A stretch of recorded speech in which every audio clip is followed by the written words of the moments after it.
So Ramaphosa gave a speech yesterday, and this speech was at an event. I think they had to do with unemployment and the economy in general. So I like to go through the president's speech because when a president gives a speech, we just look at the highlights and we carry on. But I like to go through it as much as possible, line by line, so we can get to see what our president is actually thinking about the problems that we're facing. And for young people who are unemployed or dealing with the issue of an economy that's not growing, let's hear what the man has to say, the man who's in charge of the country, because that way we can get to see what his plans are. So I'm just going to go through this speech as quickly as I can, and let's have some fun. So he starts by saying, "We gather at this summit at a time of hope and promise for South Africa." That's the first line that he says. We gather at this summit at a time of hope and promise for South Africa. A time of hope and promise.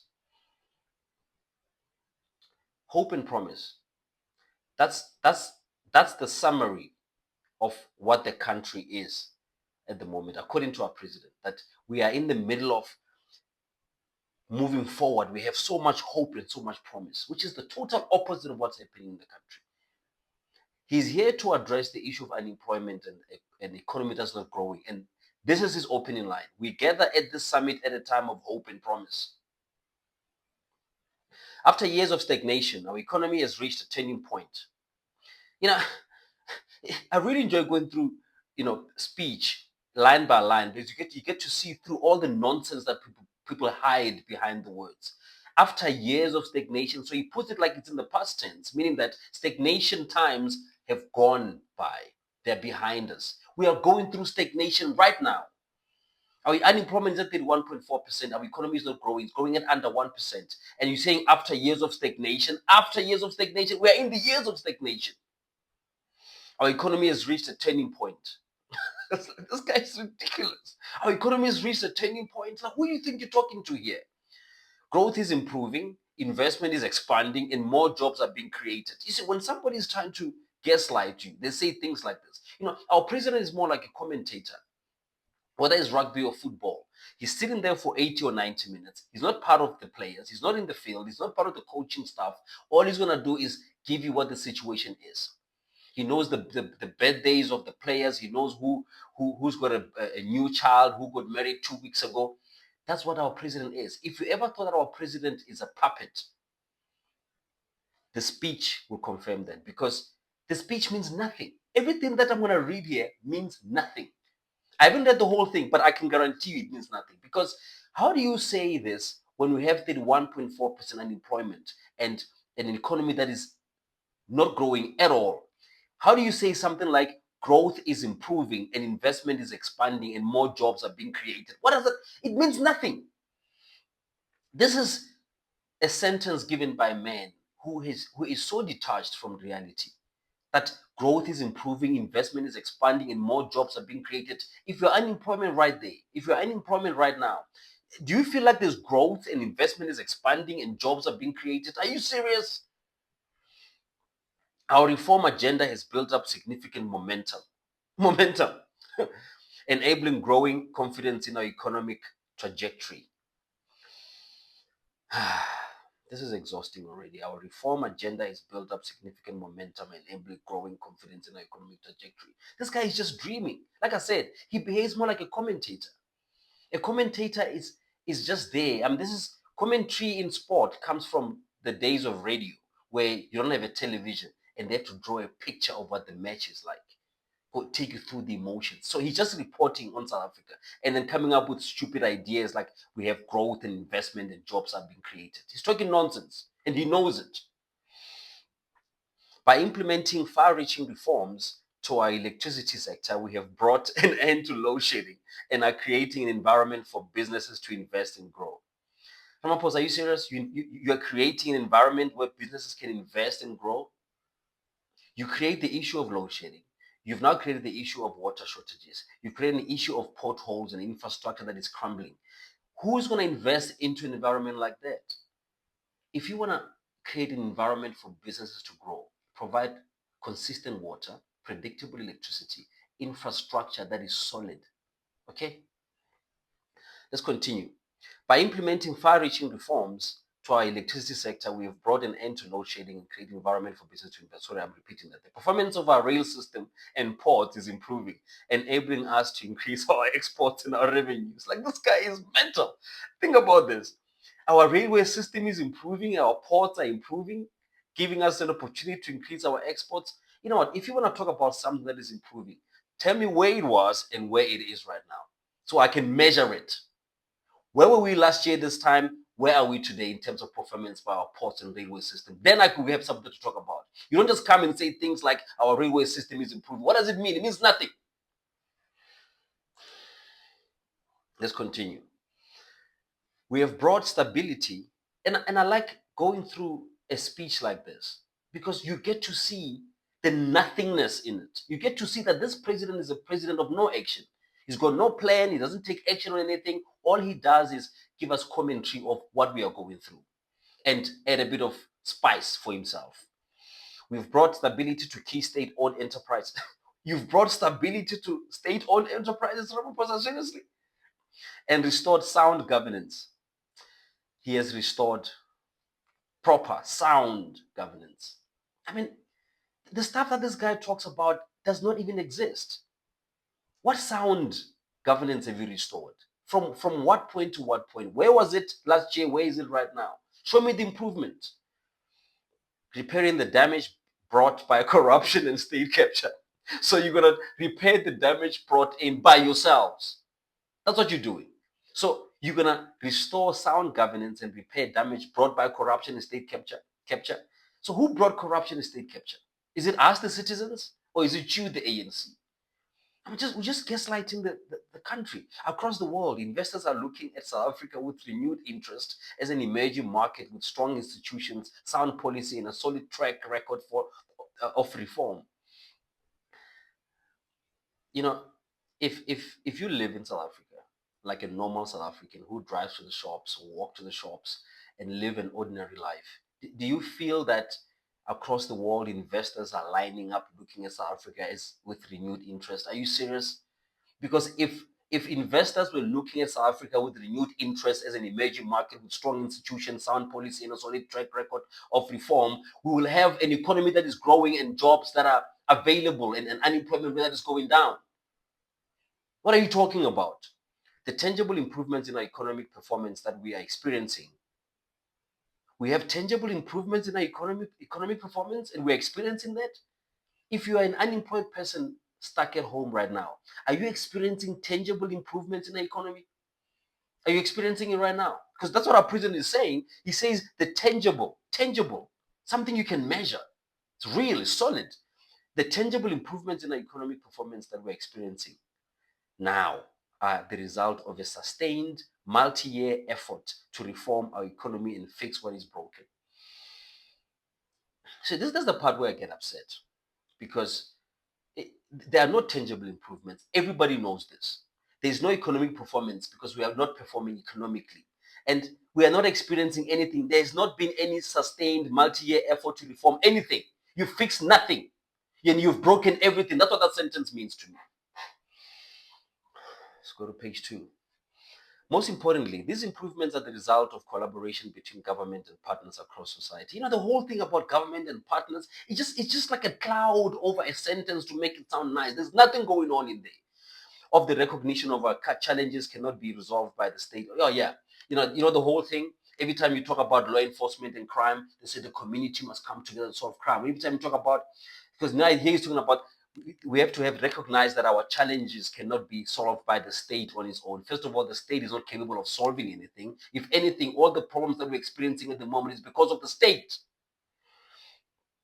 Let's continue. All our efforts have been driven by the simple conviction that that we can achieve more when we work together. I have a problem with a government that puts people that are incompetent in positions of power, departments that are headed by people that have no clue what they're doing. And when all things fall apart, we must work together. We must work together. You take home 2 million rand plus as ministers, but when your department doesn't perform, the whole country must come together and have Ubuntu and make it work. Nonsense. Just get it done. Our efforts have been driven by the simple conviction that we can achieve more when we work together. Okay, I've said that before. Sorry, I'm going to start repeating things because it's one of those things. There's ample evidence for that conviction in South Africa's history. Indeed, it is what defines us as a nation. You see, the president is about to gaslight us when they start talking about South Africa is a resilient people. South Africa, we've gone through this, we've gone through that, we came up on top. Gaslighting. Because he's giving himself an excuse not to perform so that we and our resilience can come up and solve the problem. We confronted COVID-19. Come on, give me a break. Now you're going to talk about you confronted COVID-19 pandemic through partnerships. We overcame the energy crisis. The only way we overcame the energy crisis is because South Africans stood up and decided, you know what? And I'm talking about South Africans who can afford it. Most South Africans in townships never got through the issue of load shedding because they didn't have the money to put solar panels on the roof. But in most estates, Gulf estate, people who could afford it, they took it upon themselves to provide energy for their families. You did nothing. We have sought, like who says this? We have sought to change the culture of the state to build a government that is more open, more transparent, more willing to engage, to listen, and to collaborate with others. Well, what is this? A 12-year-old writing stuff? We have sought to change. What does that mean? We have sought to change. Look, this president always talks about the future. We are going to do this. We're going to build this. We must do this. We have to do this. We ought to do this. We have sought to change the culture of the state. How's your sought going? Let's go through a few here. That is why we have embarked on I was going to mention the national dialogue.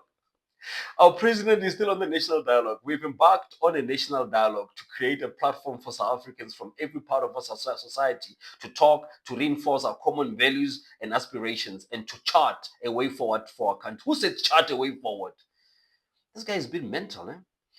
So he's going to knock on the national dialogue where South Africans come in there. We have jobs, we can afford our groceries, we have economic growth. We just come together and discuss the future of our country. Like in my other video, who the hell do you think you're talking to? Do you know how South Africans live? Have you been to Diepsloot? Have you been to Ivory Park? Have you been to Soweto? Have you been to El Dorado Park? Have you been to Recha Park? And see how South Africans are struggling on a daily basis. You talk about we have time to come to a national dialogue and talk about the things that we already know. And we talk about the things that we know very well that you're not capable of providing solutions for. I thought this was going to be fun, but it's getting me upset. Creating jobs is the Our president says creating jobs is the foremost priority of this government. Do you believe this guy? Creating jobs is the foremost priority of this government. Our single greatest challenge is to translate positive economic momentum. He's going to talk about momentum again. We have no momentum. We have no movement whatsoever. Momentum into the job. Oh, I see. We have economic momentum. So the only thing that is left for us to do is to translate that into jobs. I see. I got you, President. Our single greatest challenge is to translate positive. He's gaslighting us. What positive economic momentum are you talking about? You're going to translate that into jobs for the millions of South Africans who remain unemployed. You are dreaming, Mr. President. Stop talking down on us, man. It's upsetting. A job is more than just an income. It is about dignity, about confidence, about a sense of belonging. Like, why are you telling me this? And the ability to contribute to our economy, to our community and our society. Of course, that's what it means. Why are you mentioning it in your speech? Give me your plan, take action, and give me results. Simple. The rate of unemployment in our country is unique. Guys, our unemployment rate is unique. It has its, oh my God, he's going to do it, guys. He's going to blame apartheid. He's going to blame apartheid, guys. He's going to blame unemployment on apartheid. Okay, he's going to blame apartheid for unemployment. Crime, blame apartheid. Unemployment, apartheid. Bad education system, apartheid. Potholes, apartheid. No water, apartheid. Load shedding, apartheid. I think the ANC has made up their minds that when all fails, When you don't have any reason whatsoever, when you are out of excuses, blame apartheid, you'll be fine. So now he's gonna take the apartheid. He's gonna take out the apartheid card. He's gonna say it has its roots in apartheid and an economy that was built for only a small part of its population. Yes, it was built for a small part of the population, and for 32 years, what have you done about it? What have you done about it to make sure it covers everybody, especially people that look like you? What have you done about it? If anything, what you've done is you've taken us back beyond 1994. Okay, because what you've done is you have looted all the state-owned companies. You've looted everything that was available to improve people's lives. That's what you've done. And it is the result of an inability to fully reverse. Why do you have the inability to fully reverse this of exclusion and to create jobs at scale? Shut up. Just shut up. If I hear an ANC person talk about blaming apartheid, I'm gonna lose my mind. Many young South Africans face the. Why are you telling me this? Like I told you, he's more like a commentator. He's talking about many young South Africans face the prospect of leaving school without a foothold in the economy, unable to lift themselves and their families out of poverty. Let me tell you something. The reason many young South Africans face the prospect of leaving school without a foothold in the economy and they are unable to lift themselves and their families out of poverty is because of you. You're the reason that's happening. That is why we've placed jobs at the heart of our agenda. Stop lying to me to give every young person in this country a chance at a better life. You know, this is where I really, really get annoyed because the president is literally just toying with us. He's saying this for the third time about how getting jobs and creating an economy that is growing is at the heart of his agenda. It's not. Everybody knows this. I'm reading his words. I didn't make this up. I'm reading the president's words that he assumed he wrote the words. And I'm reading them word by word. And you get to realize that he is not interested in providing solutions. If anything, he's reading the speech just to get it done with, get it over with. That is why we have placed the jobs that okay, let me continue. To do this, we need more rapid and inclusive economic growth. Why always needing something, wanting to do something, sorting to do something? Just do it, man. You're the president. Give me a plan, take action, and show me how it goes. We're tired of talking, man. I mean, South Africans are tired of just waiting and listening to plans and how it's just ridiculous, man. I was in Ivory Park about a week ago, and like I always say, townships are getting worse. If you go to townships, if your family member lives in the township and you go there for a funeral, just pay attention. They are getting worse. Operation Vulindlela, any operation with a name is useless. Just do the stuff. It's like when the police have all these things, like Operation Vulumkot, Operation Kaselato. It's like, what the hell are you talking about? Just be a policeman and do the job. I don't want to hear Operation like what? Just do it. Just do your job. You're the SAPS. Just go out there and catch the criminals. What do you have to name it? Operation Vulindlela. That's when you know it's never going to work. Which is a joint initiative of the presidency and national treasury to implement. I'm not going to read the rest of this nonsense because it makes no sense. Just leave it. We are now turning our attention to the water crisis. Congratulations, guys. We're now turning our attention from unemployment to the water crisis. And I'm sure the president has got a plan for that. In many of our cities and towns, water is critical not only to sustain life, but also to enable. Why are you telling me this? Of course, water is critical to sustain life and enable economic and social development. Why are you telling me this in your speech? All I want to know is, what are you going to do about it? That's it. One sentence, get out of here. Without a secure supply of water, companies do not invest and jobs are not created. Who writes the stuff? Without a secure supply of water, companies do not invest and jobs are not created. Back in school, the teacher tells you that they want a full page. You have to write an essay or something, 1,000 words, 5,000 words, and then you're 12 and dumb. And then you're not interested in making a point and making your essay make sense. Your main focus is to fill up the page.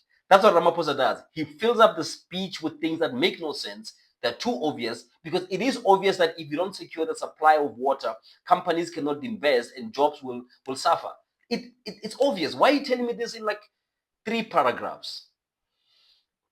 Given the extent and the complexity of this challenge, I've established I'm not gonna read this because it's got a committee for everything. I'm gonna skip this because he said this before. Remember, if you go back to my video when I was responding to the reacting to the sauna, he said where municipalities have demonstrated that they are not able to provide water services, will use our powers to intervene and ensure that responsibility of water delivery is assigned to somebody who can. Oh God. As we implement bold structural reforms to lift growth, we are also expanding support for the unemployed to sustain productive livelihoods. Bold reforms, Ramaphosa? Bold. Where is your bold reforms? Where are your bold reforms when we are watching Madlanga Commission and everybody's corrupt? Where are your bold reforms when the economy is not growing? Where are your bold reforms when people have no jobs? As we implement bold structural reforms, what are you talking about? To lift growth? Why is everything put in the future? Why don't you just do it now and show me what you're working with?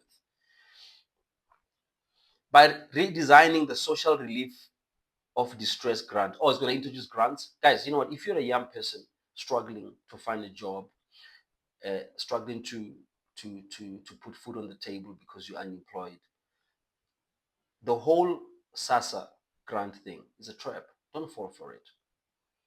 I will not judge you for receiving SASA, but make no mistake, it's a trap at the ANC to keep you there. Don't get comfortable. Please don't. Because I get upset thinking about, just leave it. Just know it's a trap and don't believe the stuff. It's very upsetting that at some point, I think back in the 90s or early 2000, we had 5 million people on social grants, and now we're approaching 30 million. So half of the population is on grants. Not sustainable, not good for anybody. Because you want to earn your own salary, buy your own house, have your own space, take your kids to a school of your choice, be on a healthy diet, travel, just be a person, enjoy life. SASA doesn't provide that. SASA is like a pacifier, but it's not the actual milk. In the Eastern Cape, the Social Employment Fund has created opportunities. The minute Ramaphosa says opportunities or job opportunities, it's nothing, it's zero, it means nothing. 1,000 people to sustain food gardens for schools, ECD centers, and the community as a whole. In Standerton, when he starts mentioning projects that are just all over the place, nothing happened there.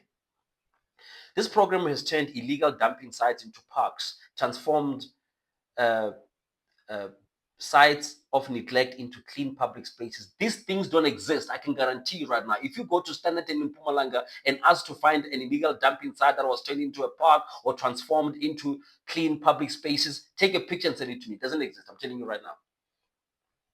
These examples show that there is no shortage of work to be done, only a shortage of jobs. This guy doesn't love us, guys. This guy has no interest in solving problems because he just gave one of the most useless sentences I've ever seen in my life. This shows that there is no shortage of work to be done, only a shortage of jobs. What does that mean? It means nothing. And now he's going to talk about the presidential youth employment intervention. I don't know why they come up with stupid presidential youth employment intervention. Why don't you just call it, like, just make it sound easy? Presidential youth employment intervention, because they want to make it sound like it's a smart idea while it's actually a stupid idea. Now it's talking about 220,000 young people with opportunities, the yes drive. Listen to me. If you want to create jobs, come up with a plan to grow the economy. Implement that plan and see what happens. Stop telling me about future plans. South Africans are tired of that. Unemployed young people want jobs today. We want running water today. We want reliable electricity today. We want roads that are easy to travel on today. We want to be safe in our houses and at our workplaces and our businesses today. We don't want to hear about a 3-year plan. We're over there. And now he's gonna start, like I told you, he's more like a commentator, right? He's gonna start talking about we have one of the most sophisticated financial sectors in the world. Who cares? If you're unemployed and you live in Alex, who cares that we have a sophisticated financial sector in the world? One of the best sophisticated financial sectors in the world. Who cares about that? That person wants a job and they want that job right now.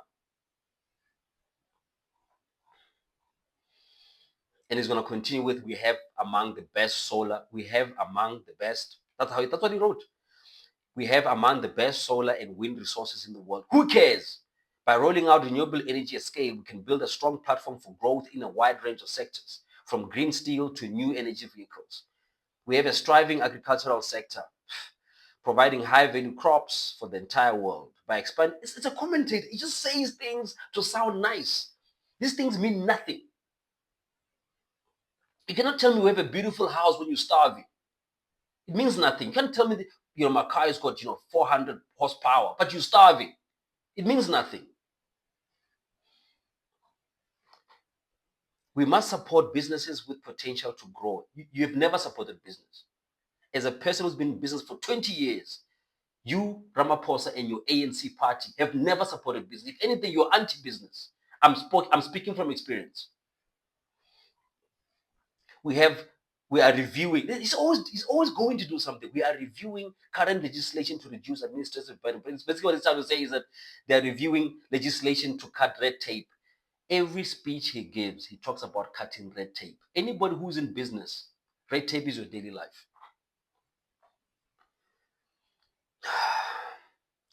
All right, I'm just going to scroll a little bit because now it's getting tired. We will complete the. Oh man, this guy's got jokes. If you're a young person and listening to this, I want you to pay attention. This is what gaslighting is. He will keep saying something as if he has done it already or he's going to do it in the next 24 hours while there will be no action whatsoever. We will complete the implementation of our action plan on the recommendations of the State Capture Commission. State capture cost us 1.5 billion rand and nothing was done about it. And now he's going to implement it. He's going to implement the recommendation of the State Capture Commission, Zondo Commission, and undertake the corrective measures that may arise from the work of the Madlenga Commission. Nonsense. He's bluffing. We are focused on strengthening the Hawks, NPA, and SIU to bring perpetrators to justice, to recover stolen funds, and to end impunity. If you want to bring perpetrators to justice and recover stolen funds and end impunity, look around you. Look in the mirror, number one, Mr. President. If you want to stop the nonsense, look in the mirror and look around you. Those are the people that are the perpetrators to justice that we need to recover stolen funds from. And those are the people that are looting this country with impunity. Your peers. So clean your house first before you talk about somebody's yard. And we are advancing reforms to professionalize our public. How long have you been talking about professionalizing the public service? Home Affairs, licensing department. We will undertake all of these tasks at a time of great instability and uncertainty in the global economy. Now he's going to blame it on the global economy. Because remember, when all fails, blame somebody else. Oh, wow, this is a beautiful line. There is no doubt that we have wind in our sails. South Africans, we have wind in our sails. You know what? I'm not the most eloquent person. I'm not the most uh, uh, when I speak, I try my best to be as I'm losing my words here. But what I'm trying to say is this line, there is no doubt that we have winds in our sails. Only Ramaphosa can say this. Saying this to a country with 31.4% unemployment, an economy that's not growing, crime that is out of hand, our law enforcement that is infiltrated and taken over by criminals. And he says that as a country, we are that country with wind in our sails. We're just floating. We are smooth sailing. Who says that? It is up. It is up to all of us now. No, it's up to you as a president to make sure that you stop the nonsense that's going on there and you stop the corruption. You're always gonna bring us into your own nonsense. You start a situation where you've allowed corruption to prosper, you've allowed criminals to get away with murder, and now all of a sudden it's up to us to come together as one people with a shared future to take our country to new heights. You know what, South Africans, as a South African, all South Africans want to see South Africa reach new heights. What is standing in our way is you, the president, and the ANC, and all your other cousins. Okay, the other stuff is just talking about the media and all the nonsense. It is by creating jobs that we will open the doors of opportunity to all. That sounds like a slogan from 1994. Open doors of opportunity to all. It means nothing. And build a society that is more equal, more stable, and more united. You know what? South Africans are actually equal, stable, and united without you. Because every time you open your mouth and blame apartheid, every time the EFF opens their mouth and talk about that color and that color of people, you guys are the ones that are standing in the way of us as South Africans to build a society that is more equal, more stable, and more united. You are the problem. You are the roadblock on our way to reaching greater heights. And then he talks about, I thank everybody, I look forward to the outcomes of this summit, and I thank each one of you, your commitment and your love for a beautiful country. You know what? South Africans love their country. I love my country like you cannot even believe.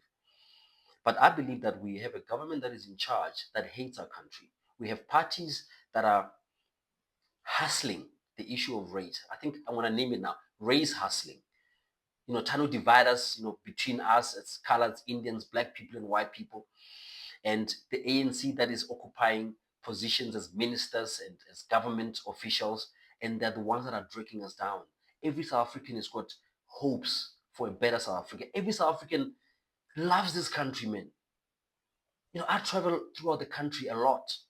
Most South Africans are positive about the future of this country. But what is standing between that bright future and us is you, the current government, and you, the ANC, and all your cousins. Anyway, that's the speech. I jumped a few paragraphs because obviously it's repeating stuff that is said before in the State of the Nation and stuff like that. But the reason why I like to go through a speech by Ramaphosa like this is because I want to enlighten people. Where somebody gives a speech and it's just big words and everything, but when you read it and go through, you realize that this guy is actually not talking about much. There's no substance. There's no direction. Because if I was a president of a country, every time I open my mouth and say something, it has to be plan-based, action-based, results-based. Guys, we have an issue of crime. For the next 6 months, we're going to be doing the following, and then we give reports after that. If it's a matter of unemployment, it's a matter of growing the economy, it's a matter of improving our education system, tell me what the plan is, how long it's going to take to execute, what are the actions in between, and how often are you going to report?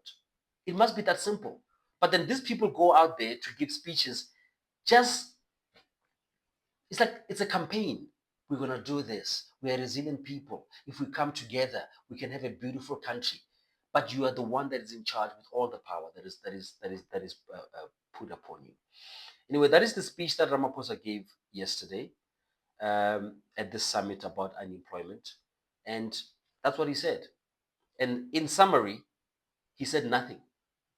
He's got no plans to fix the unemployment issue. He's got no plans to um, change the policies that we have currently that are failing to grow the economy.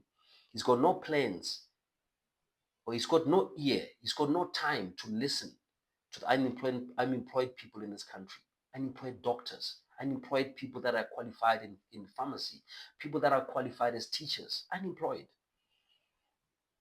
I never thought I'll see the day in my country where a doctor, a qualified doctor who did 6, 7, 8 years, is sitting in a corner unemployed. I never thought that would be possible. I was born in 1981.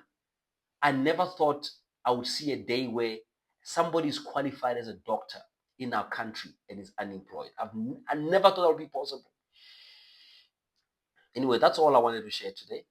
Um, and anybody who's unemployed, I just want to give you courage and say, keep going. But the future is in our hands at the same time. So next time we put leaders and we put that cross, we have to be very careful because these are the results that we get for voting for the wrong people. Until then, stay safe.